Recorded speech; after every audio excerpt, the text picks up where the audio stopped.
안녕하세요. 미국 간호사 김미연입니다. 이번 영상에서는 영어에 관련된 이야기를 해볼 건데요.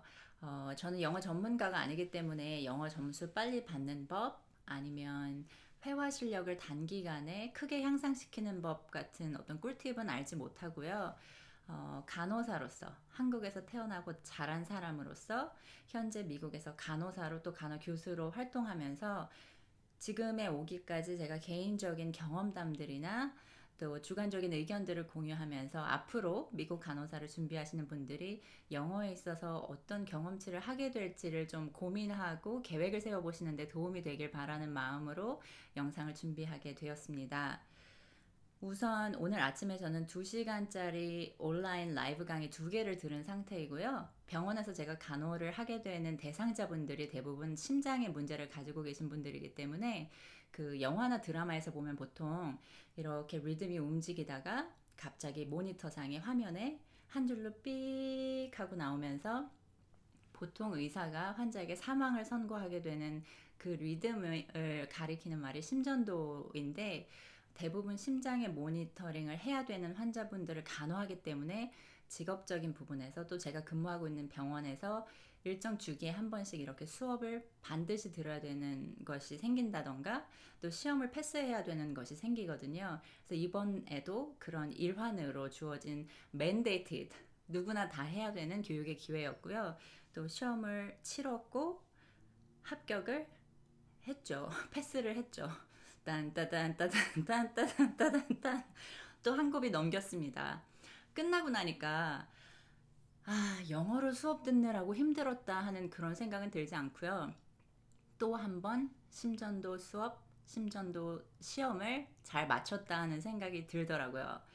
영어를 처음 공부할 때는 그 끝 맺음과 의미 같은 것에 즐거움을 느끼기보다는 그 과정 중에 오는, 쉽게 얘기하면 외국어를 쓰는, 영어를 쓰는 외국인들에게 둘러싸여서 정보가 영어로 쏟아져 들어올 때 그것을 내가 소화시키지 못해서 굉장히 버겁고 또 귀를 쫑긋 세우고 들어야만 잘 들리기 때문에 신경을 곤두세워야 하는 부분에서 굉장히 정서적으로 힘들었던 것 같아요. 그래서 처음 언어를 배우시는 분들은 사실 좋은 수면, 습관, 또 식습관, 에너지 굉장히 많이 소모되거든요. 아시죠? 저만 그런가요? 그래서 저는 사춘기 때처럼 정말 많이 먹었고 또 정말 신생아 아이처럼 정말 밤에 열심히 잤어요. 굉장히 피곤했던 기억이 나고요.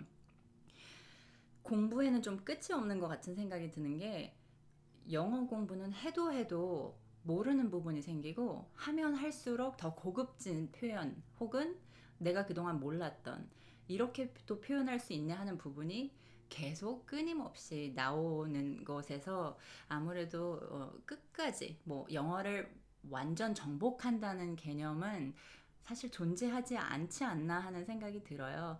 다만 100%는 아니어도 99.9% 정도 이해하면서 먹고 사는데 지장 없고 간호사로 일하고 급여 받고 또 외국인 친구들과도 편하게 농담도 하고 대화도 나눌 수 있는 정도가 되면 충분히 영어 소통을 잘 할 수 있다는 것으로 간주하셔도 되지 않을까 하는 제 생각, 개인적인 생각이 듭니다. 제가 처음에 고등학생 때 저는 원어민이나 이런 영어 환경에 노출된 적이 별로 없었어요. 중고등학생 때까지만 해도.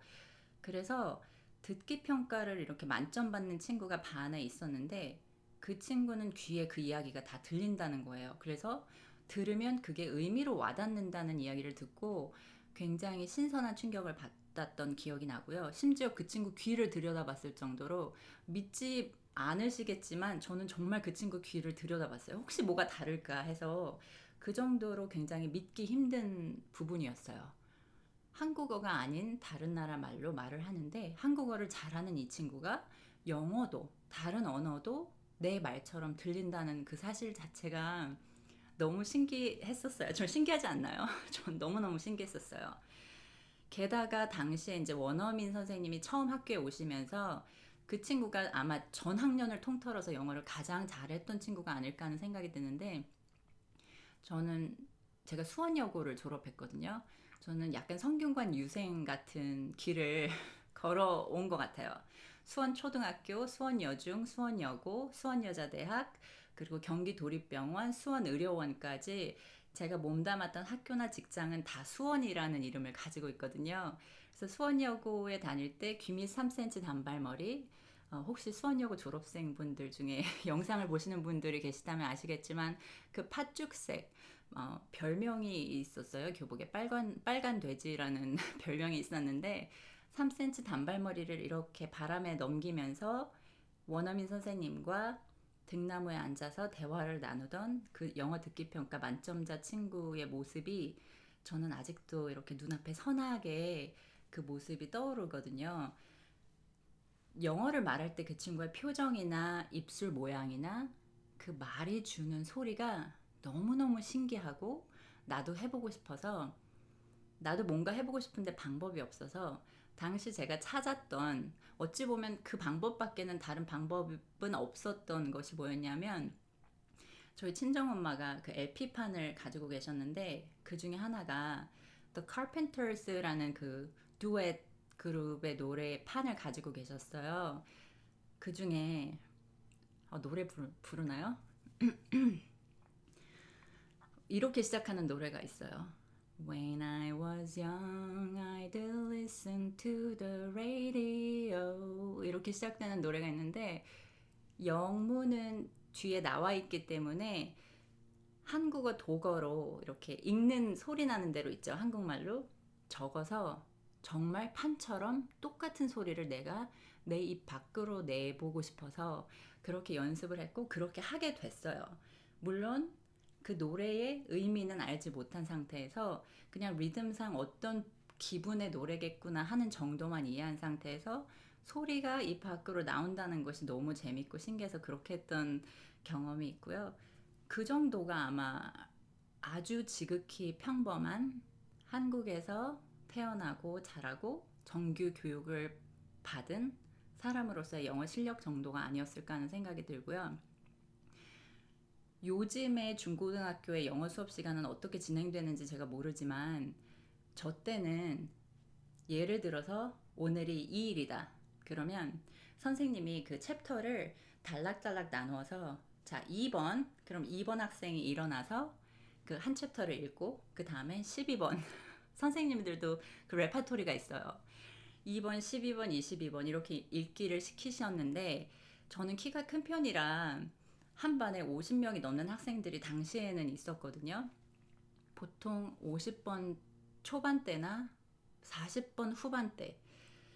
그래서 52번이었을 때가 있었는데 앞에서 친구들이 2번, 12번 친구들이 읽는 소리가 활자만 그냥 귀에 들어왔다가 다른 귀로 흘러나가고 이제 점점 번호가 내 번호로 다가올수록 그 느껴지는 압박감, 심장의 쫄깃함, 선생님들의 그 방법 정말 고전인가요? 요즘엔 그렇게 하지 않으실 것 같은데 아무튼 그 당시에 읽기 힘든 단어들이 있으면 도금을 달아놓고 적어놓은 게 선생님한테 걸리면 혼나니까 연필로 살짝 진짜 희미하게 나만 알아볼 수 있게 적어놓고 내 차례가 오면 읽고 지우개를 얼른 지우고 할 정도로 영어에 별로 자신감도 없고 또 누가 발표를 시킨다거나 굳이 말을 해야 되는 그런 상황에 노출되지 않으면 제가 손을 들고 질문을 한다던가 또 새 학기에 친구들을 만나도 먼저 친구에게 말을 건네기보다는 좀 시간이 걸리는 편이었어요. 굉장히 내성적인 편이었고 뭐 오락부장이라던가 반장 선거에 출마한다던가 뭐 이런 것과는 정말 뭐 담까지는 아니어도 굉장히 거리가 있는 성향의 사람이었는데 영어를 배울 때 그 부분이 굉장히 핸디캡이 되더라고요. 왜냐하면 내가 영어 처음 배우는 사람이고 누가 나한테 먼저 호감을 갖고 말을 걸어 주어야 말할 기회가 생긴다고 하면 내가 소통할 수 있는 기회가 굉장히 줄어들잖아요. 그래서 그 기회적인 부분이 줄어든다는 생각이 들어서 성격을 좀 개조하고 좀 외향적으로 저만의 레퍼토리도 만들고 뭐 예를 들면 그런 거죠. 저의 이제 이모부가 미국 분이신데 이모부에게 농담을 하기 위해서 당시 영어 독해 책에 나와 있었던 유머가 있었어요. 이 세상에서 가장 긴 단어는 무엇일까요?가 넌센스 같은 이제 그런 질문이었는데 그 질문 자체에 월드가 두 번 들어가면서 R 발음이 굉장히 난해했던 저에게는 그 질문을 제대로 전달할 수 없었던 경험이 있어요. 질문을 다시 해보면 What is the longest word in the world? 이렇게 가야 되는데 그 word와 world의 발음에 문제가 있어서 네, 이모부도 이해 못하시고 저도 의미 전달 안 되고 또 유머는 그렇잖아요. 한번 타이밍 놓치고 나면 나중에 깨달음이 와도 아 괜히 미안해 물어본 사람이 괜히 미안해지는 이제 그런 상황이 생기죠. 그래서 그런 경험들도 굉장히 많았었어요. 영어 공부의 회화 공부법, 또 시험이나 단어 아니면 교과서 위주의 좀 딱딱한 그런 단어를 공부하는 표현이나 단어를 공부하는 단어장을 둘로 나누어서 저의 경우는 정리를 했었고요. 어, 시험을 따로 목적으로 두고 영어 공부를 한 적은 없지만 영어를 공부할 만한 기회가 주어졌을 때 그렇게 둘로 나누어서 공부했던 것이 굉장히 크게 도움이 되었고 회화적인 부분에서의 표현이나 단어 같은 것들 모르면 그냥 주머니에 있는 수첩을 꺼내서 적었어요. 영어로 적을 수 있을 만큼 적고 못 적으면 한국말로 소리 나는 대로 적어서 나중에 친구들한테 물어본다던가 선생님한테 여쭤본다던가 하는 식으로 알 수 있을 만큼 알기 위해서 굉장히 노력을 많이 했던 기억이 나고 또 영영사전으로 공부했던 것이 굉장히 큰 도움이 됐었어요. 저에게는 저는 굉장히 매뉴얼한 거 있죠. 정말 이만한 두꺼운 글쎄 센티미터로 따지면 한 7cm 될 것 같아요. 5cm 넘는 굉장히 무겁고 두꺼운 두께의 영영사전을 가지고 있었는데 모르는 단어가 하나 생기면 영영사전을 찾아서 의미를 찾고 그 단어의 의미가 또 영어로 되어 있기 때문에 읽다 보면 분명히 모르는 단어가 나오거든요. 그럼 그 단어를 또 찾고 영영사전에서 그럼 그 단어를 풀어놓은 의미 중에 또 모르는 단어가 있어요. 아는 것보다 모르는 것이 더 많기 때문에 찾으면 찾을수록 완전히 노다지죠. 뭐 캐면 캘수록 모르는 단어가 나오는 그런. 그래서 나중에는 한 단어를 공부하기 위해서 시작했는데 종이에 쭉 써보면 공부하게 된 단어가 2, 30개 단어가 되기도 하고 그런 표현이 되기도 하고요. 그렇게 공부를 시작했던 기억이 나요. 저는 미국에서 간호사가 영주권 스폰서를 받을 때 employment 그러니까 취업을 바탕으로 영주권 스폰서를 받을 때 비자 스크리닝이라는 것이 필요한 줄도 몰랐고 또 그 비자 스크리닝에 필요한 영어 점수가 토플이나 IELTS만 가능한 것이라는 것도 미국에 와서 알게 된 케이스거든요. 정말 제가 맨땅에 헤딩했다는 게 그냥 드린 말씀이 아니에요. 정말 아무것도 모르는 상태에서 미국에 왔고 아무것도 모르는 상태였기 때문에 오히려 더 겁이 없었던 것 같아요. 그래서 영어 점수를 내야 된다는 사실을 알았을 때 그래 어차피 한 번엔 점수가 안 나올 거 두 번은 시험을 응시를 해 놓자. 그래서 이미 공부하기 시작한 거 한 3개월 바짝 공부하고 바로 다음 달에 이어서 또 시험을 보자. 첫 번째 시험이 안 나오면 두 번째 시험에도 아마도 안 나올 것이다. 그러면 두 번째 시험 보기도 전에 세 번째 걸 신청해 놓자 하는 마음으로 그냥 back to back every month 시험을 볼 생각으로 그렇게 했었는데 첫 시험에 오버를 6.5에 스피킹 7.0이 나왔어요. 스피킹은 0.5가 없이 IELTS 같은 경우는 5점, 6점, 7점, 8점, 9점 만점으로 이렇게 주시잖아요. 점수를 받게 되잖아요. 제가 생각할 때 그 당시 저의 점수는 사실 7점짜리는 아니었어요. 저의 스피킹 실력은 7점짜리는 아니었는데 제가 그 시험을 본 게 겨울이었거든요. 근데 들어갔는데 시험관이 그 스피킹 감독관이 별로 춥지 않았던 날씨였는데 왜냐하면 난방이 다 되어 있었기 때문에 실내였기 때문에 근데 굉장히 두터운 스웨터를 막 이렇게 팔을 앞으로 해가지고 마침 또 스웨터가 있네. 그래서 이렇게 하고 계시는 거예요. 그래서 되게 추웠나 보다 하는 생각이 들어서 옆에 마침 김이 모락모락 나는 따뜻한 차도 있길래 날씨가 많이 춥네. 어, 감기 들었니? 따뜻한 차 마시면 좀 몸이 따뜻해질 것 같은데 뭐 시간이 필요하면 내가 좀 더 있다 올까 하면서 좀 그 아이스 브레이킹 한다고 하죠.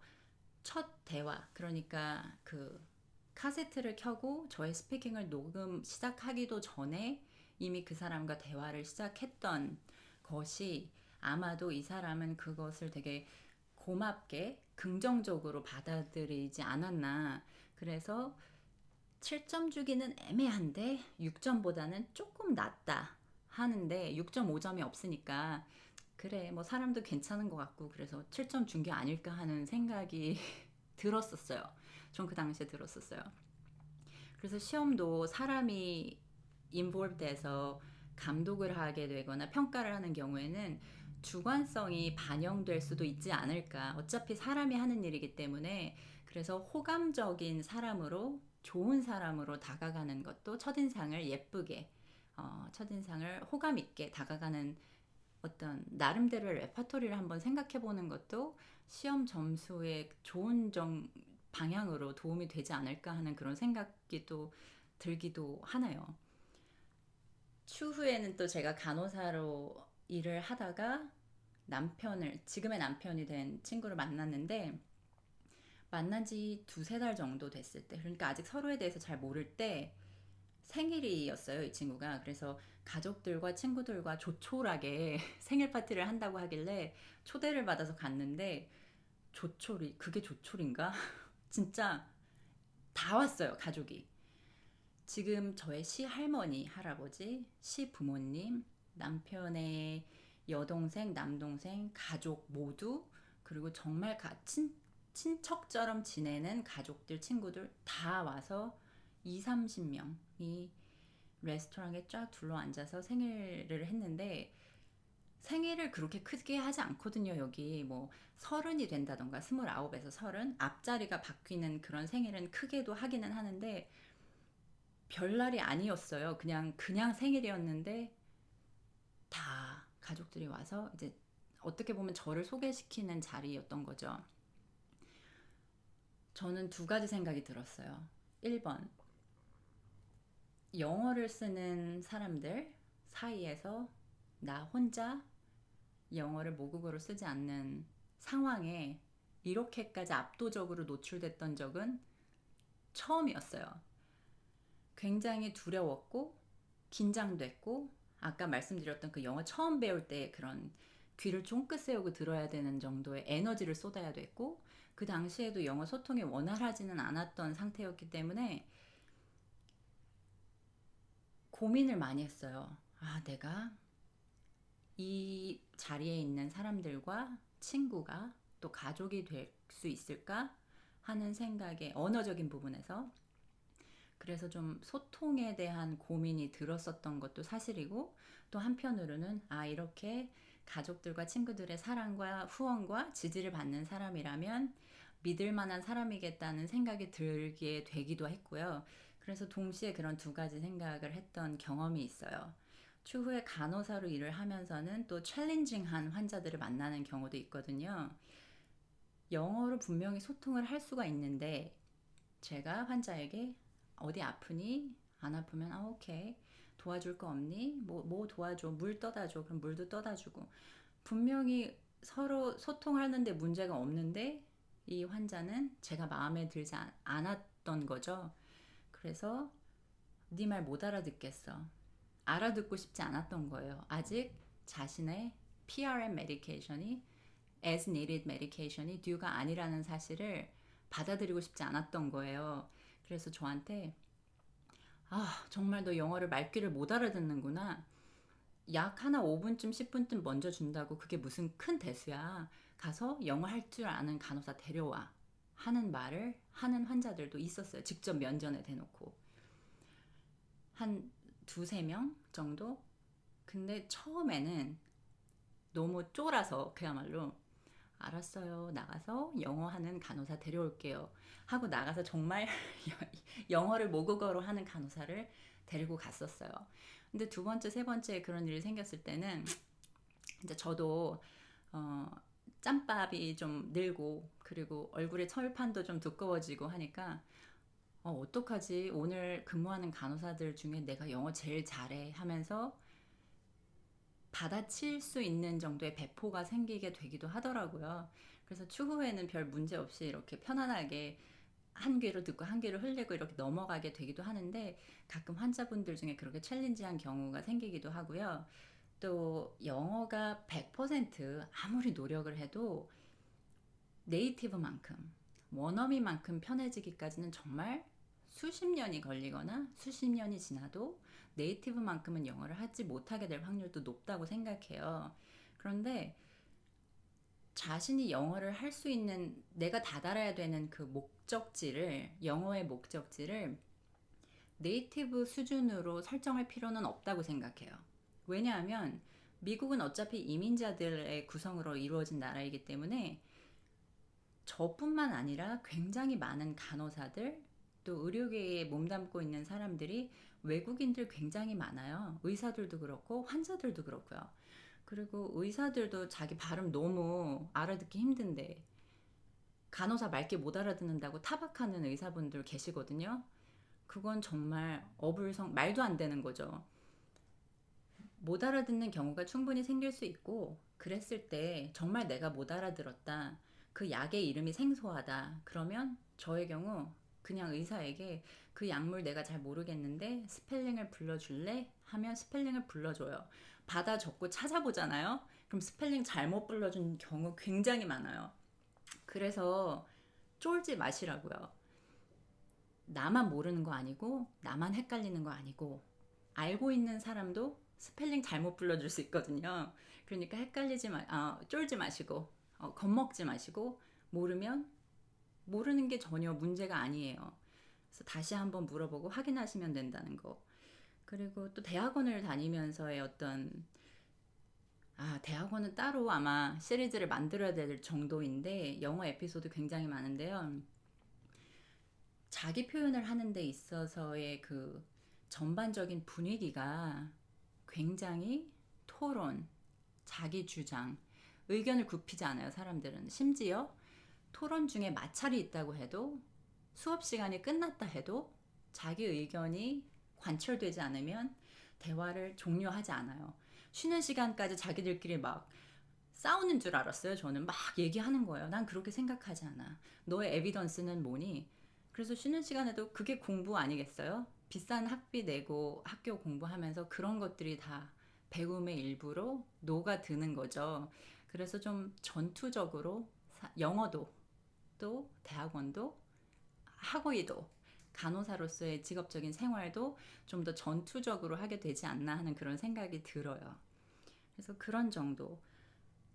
또 특이하게 저는 이제 교육자로서의 직업을 가지고 있기 때문에 학생들과의 소통을 어떻게 하는지 궁금해 하시는 분들도 있을 것 같은데, 학생들은 일단 저를 외국인으로 보는 게 아니라 교수로 보기 때문에 저의 언어적인 부분이, 설명이 조금 어색하더라도 의미가 전달된다고 하면 크게 문제가 없고요. 그리고 일단 배우러 온 입장이라서 저의 언어적인 부분에 핸디캡이 조금 있다고 하더라도 자신의 배움에 크게 차질이 없다고 하면 저에게 딴지를 걸지 않아요. 그리고 그만큼 학생들에게 제대로 된 의미를 전달하기 위해서 또 저 나름대로, 다른 교수들은 예를 들면 한 번 파워포인트 준비하고 설명하면 끝이지만 저는 그걸 두 번, 세 번 더 연습해보고 설명해 준다던가 하는 그 전초 작업을 하게 되죠. 그래서 그런 작업들을 통해서 나의 핸디캡을 좀 극복해 보려고 하는 그런 노력들을 엑스트라로 더 하게 되는 경향이 생겨요. 개 중에는 그럼에도 챌린징한 학생들이 있는데, 워낙 그 유색인종, 그리고 백인 우월주의 그 있거든요, 미국에. 없다고 생각하실 수도 있는데 있어요. 그리고 표면적으로 겉으로 드러내지 않지만 마음속에 있습니다. 정말 친해지면 사람들이 얘기해줘요, 자신의 의견을. 근데 겉으로만 보면 그게 보여지지 않죠. 드러나지 않죠. 학생 중에 그런 사람이 있었어요. 정말 이해하기가 힘들다. 제가 사립학교에서 저의 모교에서 가르칠 때 있었던 일인데 학생들 대부분이 18살, 20살, 많아야 21~22살인데요. 아버지가 서전이고 어머니가 저널리스트인가 뭐 그랬고 뭐 위아래로 누나 여동생 뭐 다 무슨 아티스트하고 뭐 굉장히 뭐 내노라 하는 집안의 아드님이셨던 것 같아요. 못 알아듣겠대요, 제 말을. 제가 무슨 약물에 대해서 설명하는지를 못 알아듣겠다고 그 약물 이름이 뭐라고 그래서 저를 3번을 그 약물 이름을 다시 발음하게 하더라고요. 그래서 제가 3번째 다시 말해주고 이야기했어요. 메토프로롤이라고. 그래서 스펠링을 불러줬어요. 그리고 그 학생한테 똑같이 3번 읽어봐 줄래? 너의 네이티브한 발음으로 들어보면 나에게도 좋은 학습 효과가 될 것 같은데 날 좀 도와줄 수 있을까? 하고 얘기했더니 더 이상 어떤 딴지를 걸지 않더라고요. 챌린징 하지 않더라고요. 그래서 그런 어떤 에피소드들이 있을 때 그걸 왜 내 발음은 이것밖에 안 되지? 내 역량은 이것밖에 안 되지? 하는 생각하지 마시고 어차피 한국인 혀 구조가 그런데 그거 뭐 어떻게 하겠어요. 다만 연습을 열심히 할 뿐이죠. 언젠가 한번 말씀드렸었죠. 왜 Walmart, Party, 30 그 TH 발음, R 발음, R이랑 T가 같이 올 때 발음 같은 것들은 미국 사람들도 말하다가 나 헷갈렸어 하고 다시 말하는 경우 굉장히 많아요. 그래서 우리만 외국어로 영어를 한다고 해서 생기는 문제가 아니라는 것. 그리고 연습하면 굉장히 원어민과 유사한 발음이 될 수도 있다는 것. 그리고 왜 그런 거 있잖아요. 유독 다른 건 다 발음이 괜찮은데 이 단어만, 이 약물만, 이 표현만 이상하게 내게 안 되는 거 있거든요. 그럼 포스트잇에 그냥 적어두세요. 적어서 워낙 미국은 이제 운전해서 가야 되는 장거리 이렇게 다니는 기간이 많으니까 그럴 때 노래 듣고 뭐 다른 거 하지 마시고 그냥 포스트잇 붙여놓은 거 그거 보고 30분이고 1시간이고 계속 한 단어만 될 때까지 발음하시는 거예요. 그러면 돼요. 됩니다. 되더라고요. 뭐 안 되는 걸 되게 하라. 됩니다. 그래서 열심히 노력하시면 발음마저도 혀 구조는 어쩔 수 없지만 발음은 굉장히 근접하고 유사하게 미국인 만큼 하실 수 있어요. 그래서 노력을 많이 하시면 가능하다는 말씀도 드리고 싶고요. 이건 좀 뭐 글쎄 어떻게 보면 예외적인 이야기가 될 수도 있는데 영어를 못해도 미국 간호사를 할 수 있을까요? 한 질문을 많이 받거든요. 근데 영어를 못하는 정도를 어느 정도까지 못하는 기준을 잡고 그 질문을 주셨는지 모르겠는데 정말 영어를 한마디도 못한다. 그러면 위치만 미국에 있고 주인도 간호사도 환자도 다 한국 사람인 병원에 근무하신다는 가정을 해보면 그런 조건, 근무 환경이나 조건을 생각해보면 가능할 수도 있겠어요. 그런데 과연 그런 간호사로서 그 삶을 사는 것이 미국 간호사로서의 꿈을 갖고 오신 것과 어떻게 결부되는지에 대해서 득과 실이 무엇인지를 한 번쯤은 생각해 보실 필요가 있어요. 왜냐하면 언어라는 것이 그 문화를 담고 있기 때문에 어찌 보면 한국에서 떠나오고 싶은 것, 싫었던 것이 분명히 있을 수 있거든요. 미국에 오신 분들 중에. 근데 와서 내가 간호사로 일하고 몸담고 살 수 있는 곳이 그와 매우 유사한 혹은 굉장히 똑같은 환경이라고 한다면 다른 미국 간호사들은 누릴 수 있는 것들을 누리지 못하고 살 수도 있기 때문에 어떤 크게 불이익을 감수해야 하는 상황이 아니라면 영어 공부를 차라리 더 열심히 하는 것으로 마음을 굳게 먹으시고 장벽을 조금 더 넘어보시기 위한 노력을 더 하는 방향으로 생각해 보시는 것이 어떤가 하는 조언을 드려봅니다. 네, 오늘 영어에 대한 이야기는 여기까지였고요. 오늘도 여러분의 꿈을 진심으로 응원합니다. Cheer up!